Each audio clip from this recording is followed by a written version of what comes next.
He felt strangely numb. As though from a great distance, he was aware that he was being beaten. The last sensations of pain left him.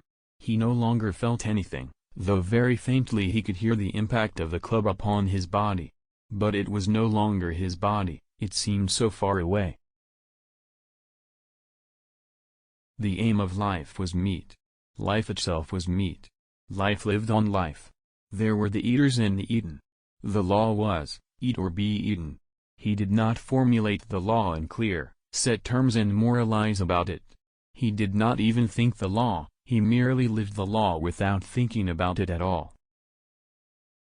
He was a man without a past, whose future was the imminent grave and whose present was a bitter fever of living. Life is not a matter of holding good cards, but sometimes playing a poor hand well. They were not half-living, or quarter-living. They were simply so many bags of bones in which sparks of life fluttered faintly. Every book was a peephole into the realm of knowledge. His hunger fed upon what he read, and increased. The more he studied, the more vistas he caught of fields of knowledge yet unexplored, and the regret that days were only 24 hours long became a chronic complaint with him. He had been suddenly jerked from the heart of civilization and flung into the heart of things primordial. Of her own experience she had no memory of the thing happening, but in her instinct, which was the experience of all mothers of wolves, there lurked a memory of fathers that had eaten their newborn and helpless progeny. You stand on dead men's legs. You've never had any of your own. You couldn't walk alone between two sunrises and hustle the meat for your belly. Food and fire, protection and companionship, were some of the things he received from the god. In return, he guarded the god's property, defended his body, worked for him, and obeyed him. But the wild is the wild, and motherhood is motherhood, at all times fiercely protective whether in the wild or out of it. The press of the United States? It is a parasitic growth that battens on the capitalist class. Its function is to serve the established by molding public opinion, and right well it serves it. For the pride of Tres Centro was his, and sick unto death, he could not bear that another dog should do his work. He was justifying his existence, than which life can do no greater, for life achieves its summit when it does to the uttermost that which it was equipped to do. Thus it was that in obedience to the law laid down by his mother, and in obedience to the law of that unknown and nameless thing, fear, he kept away from the mouth of the cave. His bondage had softened him. Irresponsibility had weakened him. He had forgotten how to shift for himself. The night yawned about him. Out of this pack persecution he learned two important things: how to take care of himself in a mass fight against him, and how, on a single dog, to inflict the greatest amount of damage in the briefest space of time.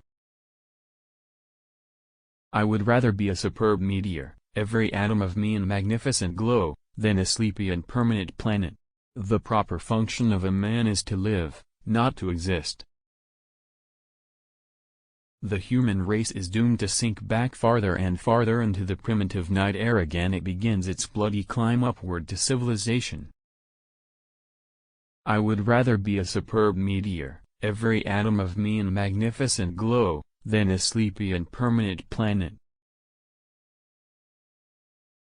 I'd rather sing one wild song and burst my heart with it, than live 1,000 years watching my digestion and being afraid of the wet. The wild still lingered in him and the wolf in him merely slept. He was mastered by the sheer surging of life, the tidal wave of being, the perfect joy of each separate muscle, joint, and sinew in that it was everything that was not death, that it was aglow and rampant, expressing itself in movement, flying exultantly under the stars.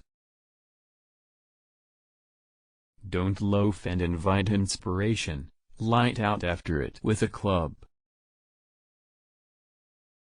Life is not always a matter of holding good cards, but sometimes playing a poor hand well. The proper function of man is to live, not to exist. I shall not waste my days in trying to prolong them. I shall use my time. Show me a man with a tattoo and I'll show you a man with an interesting past. Intelligent men are cruel.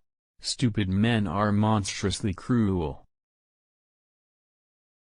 But I am I and I won't subordinate my taste to the unanimous judgment of mankind. As one grows weaker, one is less susceptible to suffering. There is less hurt because there is less to hurt. There is an ecstasy that marks the summit of life, and beyond which life cannot rise. And such is the paradox of living. This ecstasy comes when one is most alive, and it comes as a complete forgetfulness that one is alive. It's better to stand by someone's side than by yourself. Deep in the forest a call was sounding, and as often as he heard this call, mysteriously thrilling and luring, he felt compelled to turn his back upon the fire and the beaten earth around it, and to plunge into the forest, and on, he knew not where or why, nor did he wonder where or why, the call sounding imperiously, deep in the forest. White Fang knew the law well, to oppress the weak and obey the strong. He was a killer, a thing that preyed, living on the things that lived, unaided, alone, by virtue of his own strength and prowess, surviving triumphantly in a hostile environment where only the strong survive.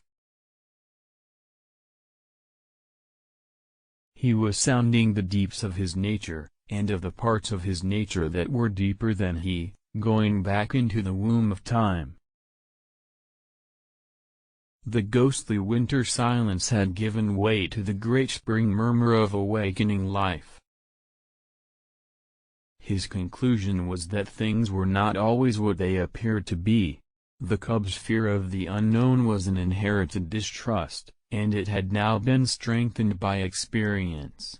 Thenceforth, in the nature of things, he would possess an abiding distrust of appearances. This expression of abandon and surrender, of absolute trust, he reserved for the master alone.